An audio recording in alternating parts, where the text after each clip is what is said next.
یہ ایک چھوٹے سے قصبے کی کہانی ہے جہاں ہر صبح کچھ خواب اسکول جاتے ہیں اور کچھ ادھورے رہ جاتے ہیں۔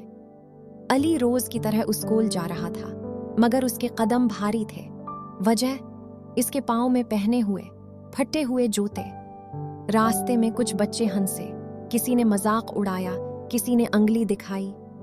علی نے سر جھکا لیا، اسے لگا جیسے وہ دنیا میں سب سے کمزور ہے۔ ہلکی خاموشی۔ وہ ایک بینچ پر بیٹھ گیا، اپنے جوتوں کو دیکھتا رہا اور دل ہی دل میں بولا، یا اللہ، میرے پاس ہی سب کچھ کم کیوں ہے؟ تب اچانک ایک بوڑھا آدمی اس کے سامنے سے گزرا، ننگے پاؤں، گرم زمین پر، مگر چہرے پر سکون۔ بوڑھے نے مسکرا کر کہا، بیٹا، آج کا دن کتنا خوبصورت ہے نا؟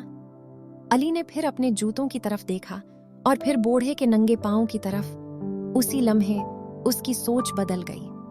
بوڑھے کے الفاظ دل میں اتر گئے، بیٹا، تمہارے پاس جوتے تو ہیں، کئی لوگوں کے پاس تو پاؤں بھی نہیں ہوتے۔ اس دن علی نے شکایت چھوڑ دی اور شکر کرنا سیکھ لیا۔